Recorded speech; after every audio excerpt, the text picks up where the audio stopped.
The following podcast is part of a certified educational activity titled AD Safe, an initiative to build understanding of ARIA and skills needed to improve detection and optimize response in the emergency department. Access the entire activity and complete the post-test at peerview.com/ZRE860. Downloadable slides and practice aids are also available. In this module, we'll build an understanding of ARIA and skills needed to improve detection and optimize response in the emergency department. I'm Chris Carpenter, Vice Chair and Professor of Emergency Medicine at Mayo Clinic.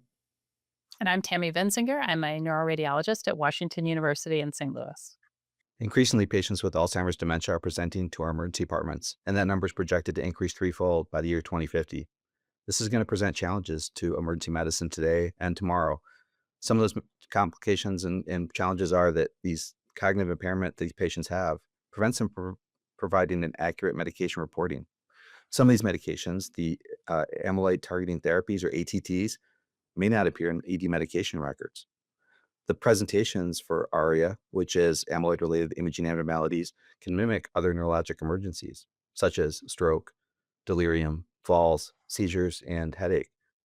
Misdiagnosis of ARIA or failure to recognize it in a timely fashion can result in inappropriate interventions like thrombolytics with potential catastrophic outcomes. And unfortunately, right now, we lack research on epidemiology and the diagnostic accuracy of history and physical exam to really confidently point for our providers towards the history and physical exam that's the most useful. On top of that, there are some resource limitation considerations. MRI is the appropriate choice of test for imaging in these patients to rule in or rule out ARIA, but most EDs lack round-the-clock access to MRI and specialized radiology support and neurology consultations to help interpret those findings. So this is something that's going to be a challenge for emergency medicine. Therefore, our goals for today are to explain the pathophysiology that drives ARIA in patients who are receiving ATTs, to recognize the signs and symptoms indicative of ARIA in patients on these medications, to employ a guideline-driven framework to facilitate the detection and diagnosis of ARIA, taking into account the clinical context and neuroimaging findings, to establish protocols ahead of time for the monitoring and management of ARIA in patients receiving ATTs, and to implement effective communication strategies between the relevant stakeholders, including the neurologist, the stroke neurologist, the emergency team, the radiologist, and the patients and care partners. Module 1, Spotting the Signs, Recognizing ARIA in the Emergency Department. Amyloid-targeting therapies are the first FDA-approved disease-modifying treatment options that we have for Alzheimer's disease. We now have both lecanemab and donanemab cleared by the FDA and reimbursed by CMS in the United States. At a glance, how do they work? What is the impact, and what the heck is ARIA are three major topics we're going to be covering today. First of all, it's important to know these are humanized antibodies that attack beta amyloid plaques, and your own immune system, your native microglia, then clear those plaques from the brain. Now, amyloid deposits not only in brain parenchyma and gray matter, but also in blood vessel walls. And big picture, skipping to the end, when you attack a blood vessel, it could leak or have hemorrhage. So that's what causes this thing we call ARIA, or the amyloid-related imaging abnormalities. The other really important thing to know about these medications is this is not a cure from Alzheimer's disease. This is a way to remove pathology and, on average, slow the decline that someone would have. So again, this pathophysiology, the way we understand it, is that this is a lot like something we're all very familiar with, cerebral amyloid angiopathy, or CAA, and its related diseases when you have autoimmune responses to beta amyloid, which could be amyloid-related angiitis. Let's take a closer look at this at a molecular level through this awesome video. Alzheimer's disease and cerebral amyloid angiopathy are both caused by the accumulation of amyloid beta aggregates, which are deposited into the brain parenchyma in AD and into cerebral blood vessel walls in cerebral amyloid angiopathy. When amyloid-targeting therapy is initiated, antibody-mediated breakdown of amyloid plaque and mobilization of parenchymal and vascular amyloid beta leads to loss of vessel wall integrity and blood-brain barrier breakdown. As a result, proteinaceous fluid and/or red blood cells can leak into the parenchyma or the leptomeningeal space, which may result in edema, also known as ARIA-E, or microhemorrhages and superficial siderosis, also known as ARIA-H. ARIA typically occurs within the first 6 months of treatment and is detected through MRI imaging. Some evidence suggests that cerebral blood vessel wall integrity improves with continued use of amyloid-targeting therapies. Therefore, the risk of ARIA usually decreases over the course of treatment. I love that video. That was really fun. Okay, so what are the risk factors for developing ARIA? Well, it is more common in people who carry a gene called ApoE4, and especially if you have 2 copies. We actually know that CAA is more common in that population, and that might be partly why we see a higher rate of ARIA developing. The dose and the stage of the treatment is also important. So when people go on these therapies, over the first few months, there's a dose escalation, and it's during that period that it's most likely. So if somebody says, oh yeah, I just started the therapy within the last few months, you would have a very, very high concern for this. The other thing we know is, so when it says baseline markers of CAA on an MRI, so if somebody's baseline brain MRI already has many microbleeds, they probably are prone to developing that, and they're even more likely to get ARIA. In the clinical trials, if you had 5 microbleeds or more, you were actually excluded from going on to these therapies.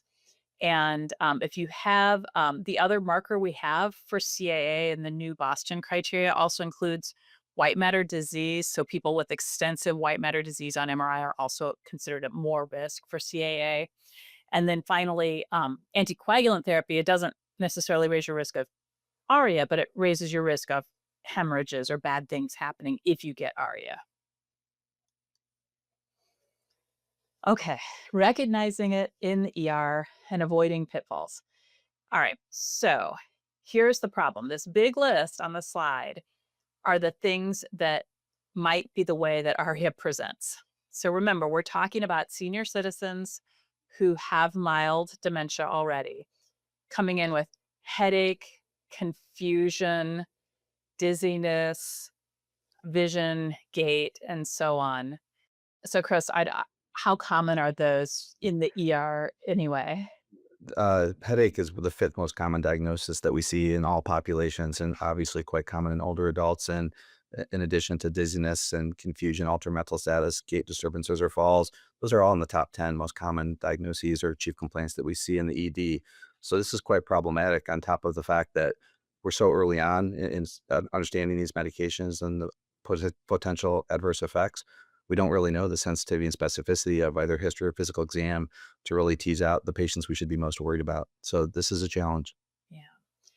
And of course, the big concern is, again, if you have something that's causing you to have a leaky blood vessel, any kind of thrombolytic therapy could result in a more catastrophic hemorrhage. And so that overlap with stroke is very concerning to me, especially in radiology, because I know our stroke workups are typically just a non-contrast head CT, which wouldn't be able to detect ARIA.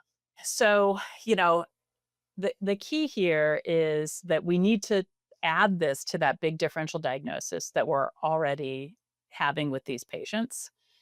As with any patient, clarifying the symptoms if you can get it. And I think the key here is if you know that they have a memory complaint, or you're sensing that their confusion might actually be dementia, that would, I think, raise a suspicion for this. And of course, asking them if they're receiving the therapy. A lot of these patients may now have a bracelet or a wallet card, and looking for that is very helpful as well. Now, of course, our differential diagnosis could be other causes of headaches, like a migraine, or other symptoms of stroke, other types of findings like press, encephalitis. So now we're going to discuss some do's and don'ts of evaluating potential ARIA in the emergency department. First off, we need to start with a careful history and physical exam. And step 1 there is to really recognize that they are on amyloid-targeting therapy. That's going to be a challenge, as we talked about earlier. Second step is we need to make sure that when we're ordering an MRI to evaluate the potential for ARIA, we order the right MRI sequencing, 2D or 3D T2 flare for those with suspected ARIA-E, or a T2 gradient recalled echo for those with suspected ARIA-H, and DWI to evaluate acute ischemia and differentiate it from ARIA-E. We need to provide a detailed patient history to radiology, really communicate with radiology real time to let them know this patient's on amyloid targeting therapy, how recently they've started it, what their clinical presentation is, and that you may be concerned about ARIA. And let them know that they also should have some previous MRIs for comparison to look at. It may not be in your healthcare system because patients travel. So we may need to look around for those previous MRIs. What we don't do in emergency medicine, and this is a real challenge because we are under constant pressures to rapidly decide about thrombolytics or not for suspected acute ischemic stroke, usually within 4.5 hours, is we can't push thrombolytics quickly if we think that ARIA is the case. And our stroke neurologist may not be up to date on these medications, so we need to make sure that we're communicating with the stroke neurologist that the patient may be on the ATT, and this is a concern for a catastrophic bleed. We can't use CT to rule out ARIA. And then we really can't delay imaging or specialist consultation if ARIA is suspected. That's where it's going to be very helpful for your healthcare systems to have these protocols established ahead of time and start to think about this now. So what if MRI is not available? As we said, the majority of emergency departments in the United States do not have 24/7 access to MRI. And on this image here, the least optimal situation on the left is to rely on CT alone. And the best case scenario, the ideal scenario, is on the right in the absence of an MRI. We want to use CT scan immediately if we're worried about cerebral hemorrhage, but we also need to think about, well, we're getting that non-contrast CT to evaluate for ischemia, whether we can transfer this patient and how quickly we can transfer them.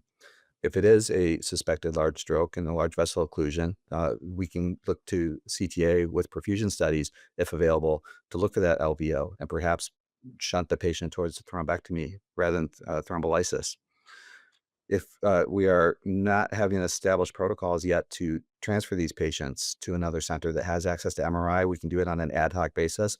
But in emergency medicine, we know that can be a lot of phone calls and a lot of conversations back and forth when you often have a full waiting room and other patients to take care of.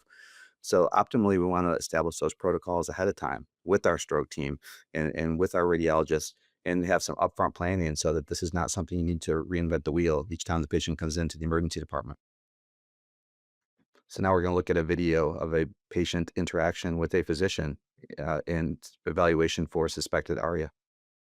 I understand that you've been having some headache, and I'm glad that you got in touch with me because hopefully this is just a headache and not serious, but we do need to just make sure that we're keeping you safe. So just to recap, you're 70, you started donanemab treatment, you have mild cognitive impairment, so you caught this Alzheimer's change early on, and you've received 4 doses of donanemab. So you're on the 4th, or just past the 4th infusion. 7 days ago, I think, was the last infusion. And now you've developed a headache. Can you tell me a little bit about it? What kind of headache? Sure. I don't usually get headaches, so this is very unusual for me. And it started like 4 days after the infusion, just throbbing, like right behind my forehead, really intense pain, like 7.5 or so out of 10. And then at the same time, I started getting dizzy and a little nauseous. And the dizziness goes away if I lay down flat, but the headache, it just seems to be there all the time. And it's just so unusual for me to have a headache that I just don't know what to do about it. Yeah, I'm sorry. That's miserable to have a headache that doesn't let up. Let me ask you, so you don't have a history of migraines, and you say headaches are unusual for you. No, Okay. no And history. yeah, any change in your vision or problems with your balance? Are you falling at all?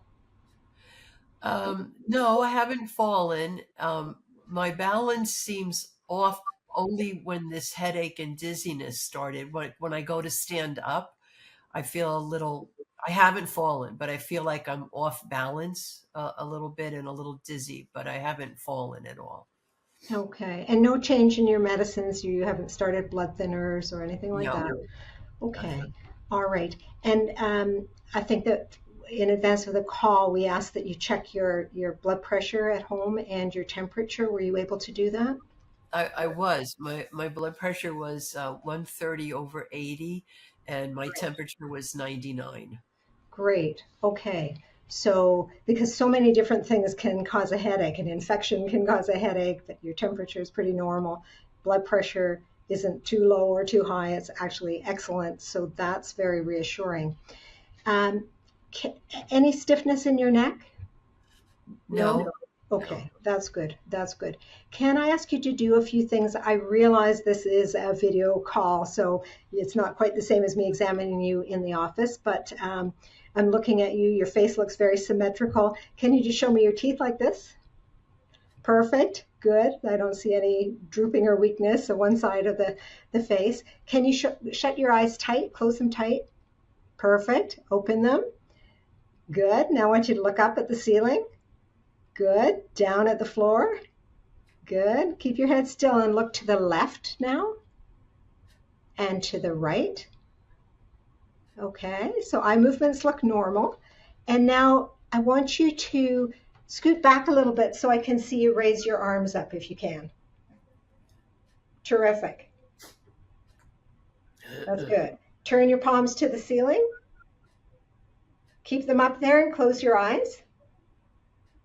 Excellent. Okay, you can let them go. And now I want you to do this, quick as you can.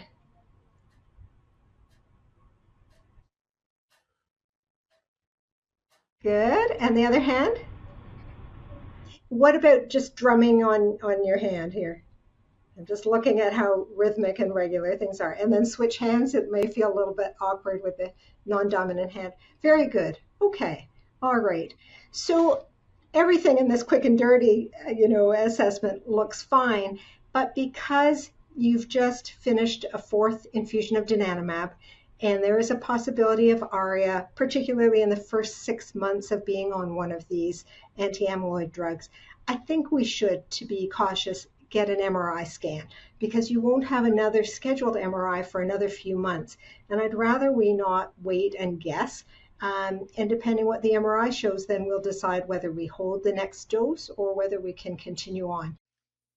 Wow, that's an excellent example of the type of interaction that you really need to be ready to have with these patients. Some facility to be able to do an assessment, an online, video assessment is a great suggestion to try to keep these patients out of the ER.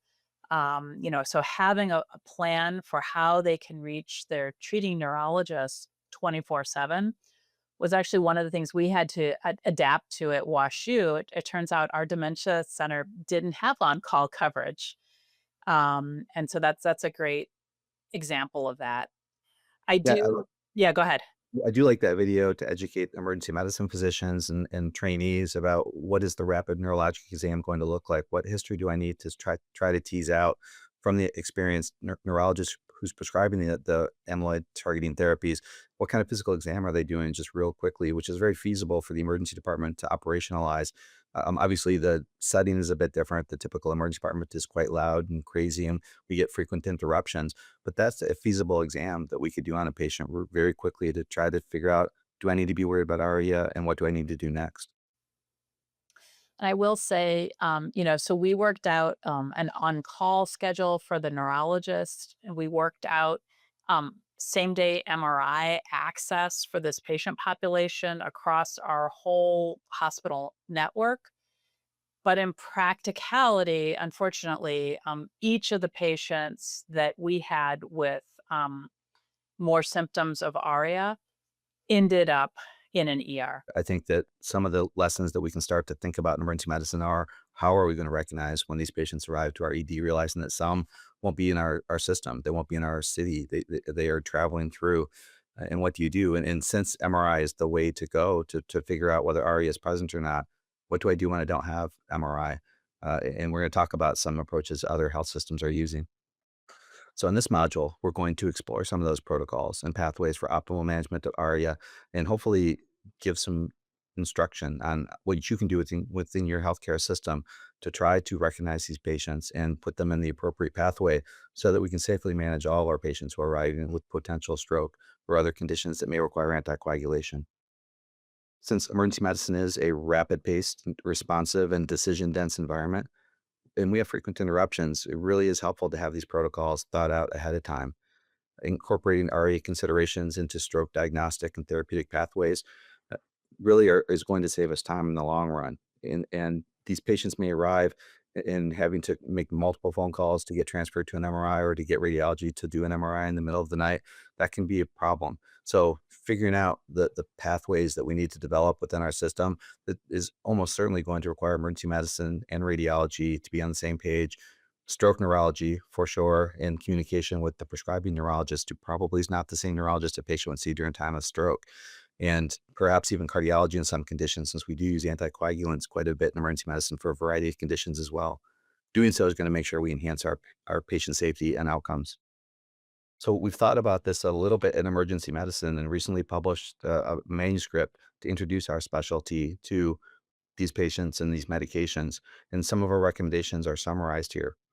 One is to assemble that multidisciplinary team to establish communication pathways ahead of time. Those pathways should include patients presenting to the ED, but also patients who are in the hospital and develop some of these symptoms, as well as patients who show up in clinic and have these symptoms. It doesn't always need to pass through the emergency department. That may be the path of least resistance during times of emergency, certainly. But if we think about alternative pathways to the emergency department, we may save time in waiting for these patients. If a multidisciplinary team is not feasible in your setting, at a minimum, emergency physicians, neurologists, and radiologists should be able to recognize patients on these medications and the adverse effects that can be precipitated. Establishing these communication pathways with the Alzheimer's dementia expert and the prescriber of the ATTs can be very helpful, particularly when these problems come up and you're on the fence as the emergency provider about the risk versus benefits of getting the MRI now versus delaying the MRI and the use of thrombolytics or anticoagulants. So having a way to get a hold of that neurologist on call, like Tammy said, can be quite helpful. Identifying patients, that's going to be the problem that is probably the first problem that we need to deal with, is how do we recognize quickly when these patients are on these medications. Some solutions that places have developed include incorporating electronic health record alerts when these patients come in so that you know quickly the patient's on this ATT. Others have developed a plan to discuss with the Alzheimer's dementia expert and the radiologist trained in detecting ARIA, a phone call very quickly early on in the course of emergency care, corroborating the history with the patient and the caregiver, and determine if the presentation is related to ARIA and not just fixating or anchoring on that potential diagnosis. If MRI evaluation is feasible for a patient population, if it's not feasible, we need to make sure we have pathways to transfer to a higher level of care where that can occur. And that, again, requires advanced planning since most hospitals don't have 24/7 access.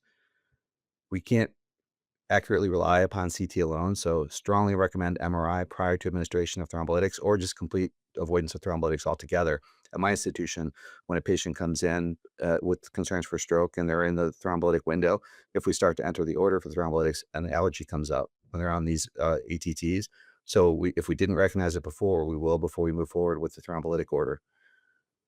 We recommend obtaining an MRI very quickly for patients presenting with severe symptoms, such as ongoing seizures, encephalopathy, focal neurologic deficits, severe gait disturbances, or visual changes.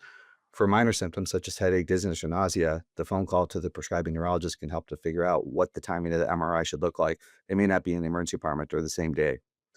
And then considering other common adverse effects like headache, dizziness, and seizures that ARIA may be, or it may be something else causing these symptoms, we can't anchor on that diagnosis. There are also infusion reactions that are typically mild or moderate, which can be treated with intravenous fluids and analgesics and antiemetics. And anaphylaxis does occur and should be treated the way that anaphylaxis is treated in any setting. Establishing contraindications is important, particularly for thrombolytics, because that's where the most catastrophic injuries might occur. And so, like I said, at my institution, we have an allergy alert that pops up when we try to order the thrombolytic in the setting of stroke. Considering non-ATT related ED complaints as well is important. Again, cardiology may not be very aware of these medications, and we often are at the discretion of cardiology starting anticoagulants for conditions like acute onset atrial fibrillation to minimize stroke risk and acute coronary syndrome. So we need to make sure our cardiologists are aware when we are not starting those anticoagulants quickly, why we're not starting them. And then, since this is a fast-moving field, we need to disseminate and update staff with education regularly, perhaps with our simulation labs that we frequently do, or acute stroke updates to make sure that updates to these adverse effects of ATTs remain on people's radar. Some ways that other institutions are starting to make sure we recognize these patients quickly, and Tammy had mentioned this earlier, wallet cards that patients and families can carry to hand to the physician to make sure that they are aware that the patients are on these medications and that there may be a risk of ARIA. Identification bracelets like we do with medication allergies, and then electronic medical alerts particularly when you go to order contraindicated medications like thrombolytics and in some cases anticoagulants. There is a grading scale for ARIA, and I think most of us get a little bit concerned whenever we see some new grading scale that we have to memorize. I think the key here, some things to tell my radiology colleagues in particular, is for all of the drugs in this class, we've been using the same grading scale. So you treat them all the same in terms of what you look at on the scans.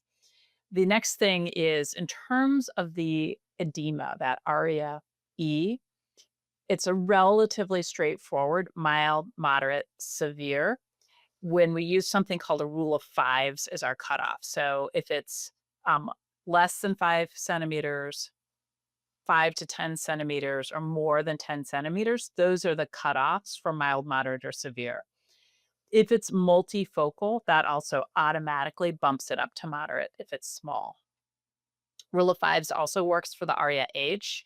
So if you have less than 5, it's mild microhemorrhages, 5 to 9 is moderate, and more than 10 puts you up to severe. One of the most confusing things about ARIA that I see between the radiologist and the other specialist is there's one grading scale for the imaging. So ARIA is an imaging abnormality, but there's also a grading scale for the symptoms. And you have to put the two of those together to determine what happens next. So what I'll see is a radiologist will see the findings that look just like ARIA. And instead of calling it ARIA, they'll say, it might be ARIA, check for symptoms. Well, that's not how this disease works. So if we see it on the imaging, it's ARIA. And then the symptoms are added separately. So a little bit different than a lot of other ways that we think about radiology. Managing the symptoms of ARIA is not terribly complex compared to just recognizing it and making sure we establish the risk factors and the diagnosis. In the setting of cerebral edema, high-dose steroids like methylprednisolone 1 gram intravenously every day for 5 days, followed by an oral taper for several weeks is the treatment. If the patient's seizing, we treat it like we do other seizures, for example, with levetiracetam for an ongoing seizure and discharge with anticonvulsants. We need to make sure, since we're not necessarily going to be admitting all of these patients, and maybe not even many of them, that we coordinate follow-up if we're going to delay that MRI, coordinate the follow-up with neurology, radiology, and other specialists for continued monitoring. And we really need to make sure we have some shared decision-making going on. Patients are well aware of the risks of these medications when they start them because the prescribing physician has had conversations with them about the potential for microhemorrhages and bleeds and stroke mimics. They're going to be concerned when they come to the emergency department. We need to make sure that we keep the patient and the care partners informed about what the imaging has shown, the timing of our imaging, and why we made that choice, and how we're going to choose to treat the symptoms. And we need to make sure that if we discharge the patients, that they understand the warning signs that require urgent reevaluation. What about the acute vascular events in patients treated with ATTs? What if it is a stroke? Well, oftentimes in the emergency department, you're going to be coordinating that care with a stroke neurologist. Bear in mind, the stroke neurologist may not be familiar with the microhemorrhage complications of ATTs. If there is a large vessel occlusion, we can consider mechanical thrombectomy if they have appropriate perfusion defects and appropriate timing of symptoms. And that doesn't need to have thrombolytics involved. So that might be a solution for the large vessel occlusions, which are the minority of the strokes that we see. What about other scenarios that occur that we see on a daily basis in the emergency department that require anticoagulation, such as acute atrial fibrillation or acute coronary syndrome? For those patients, we need to be talking with our cardiology colleagues and making sure that they understand that this patient is on an ATT, their risk for microhemorrhages and ARIAs, and the risk benefit ratio of prescribing anticoagulation in that setting. And that's presumably after the MRI when we know that there is no microhemorrhage present. If there is a microhemorrhage, I think your conversation with cardiology is much more that we need to avoid anticoagulants for the short term. But again, weigh that decision with your consulting cardiologist and make sure you share that decision with the patients and care partners. I think one of the most important lessons that I would take away from this session today is communication, making sure that we have a reliable two-way exchange of information between radiology and emergency medicine at a minimum, that we pick up the phone when we're able to and talk with the radiologist who's going to be interpreting the MRI. Make sure they know what the patient's symptoms are at this moment and what our concerns are with ARIA and the timing of when they started those ATT medications. If we can leverage technology solutions like electronic health record, direct messaging that facilitates secure and timely information between providers, and close the loop as well to prevent miscommunication and missteps by confirming that your message is accurately understood and verified by the receiver. We need to be as specific as we can about what our concerns are about why this MRI is necessary. Sometimes it can be problematic in the ED setting where patients arrive frequently asking for MRIs for a variety of conditions, back pain, et cetera, to call a radiologist and tell them we need an MRI now for this particular patient. Communicate why we are concerned about ARIA. Provide as much information about the drug that the patient is receiving as you can, the dose and duration of treatment, when they had their last dose, when they had their first dose, and any previous imaging that you're aware of that the radiologist can look for to compare the MRI. Be an advocate for your patient, ensuring the attending neurologist is informed of the patient's medical history and understands the associated ARIA risk and the contraindications. That's particularly true for the stroke neurologist, who probably is a different neurologist than the one prescribing the ATT. And then consider using something like a medication alert so that when a patient comes in with an acute ischemic stroke concern and you're ordering that thrombolytic on your electronic medical record, that an alert pops up just to remind you of the risks of ATTs with thrombolytics and acute stroke. One way to communicate effectively, Tammy, is to use this SBAR format, the situation, background, assessment, and recommendation, for really rapid paced communication, because all of us are busy and we need to minimize the amount of time we spend on the phone. So in this case, the situation is what's going on with the patient. And the conversation between you and I would be something like, Dr. Benziger, this is Dr. Carpenter from the emergency department. I'm calling about a patient, Louise Wilson. She came in today with acute onset headache, dizziness, and blurry vision.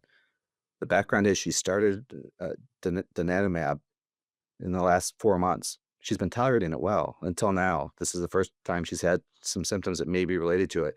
Her last infusion was a week ago. She has no history of migraines. She's an APOE heterozygote, and I know that elevates her risk for ARIA. My assessment, her vital signs are stable. On my neurologic exam, she's mild right arm pronator drift. Her headache came on suddenly and described as severe in intensity and feels pressure-like.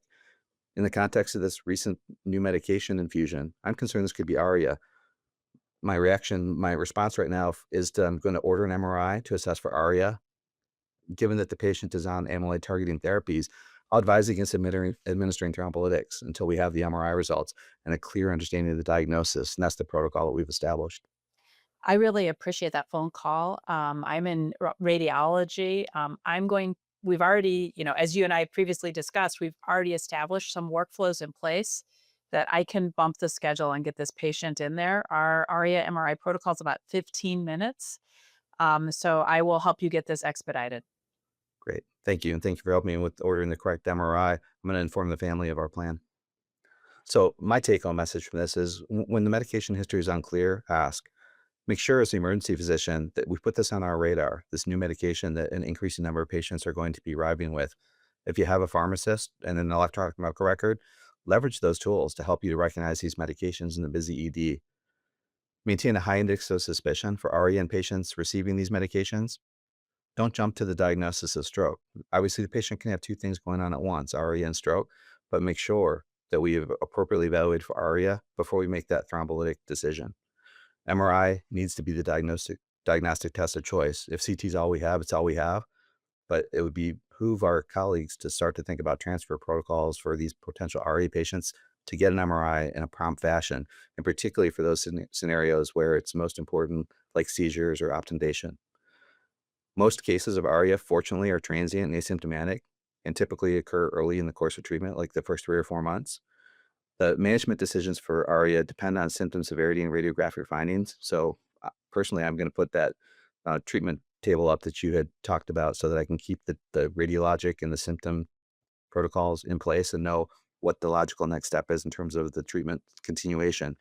And then effective management for ARIA really requires clear communication and collaboration between ED physicians, neurologists, and radiologists, and in some cases, cardiology as well. So starting to have those conversations in your healthcare systems now, it's going to save you time downstream. Yeah, I completely agree. This has been very informative conversation and thinking about the processes that have to go into place and the different appearances that these patients have when they intersect with our specialties. Well, thank you, Tammy. Thanks for the education. Thank you for listening. Remember to download the slides and practice aids and complete the post test for instant credit. This activity is certified by PVI, PeerView Institute for Medical Education. This activity is supported by an educational grant from Lilly. To access all materials for this activity, visit peerview.com/ZRE860.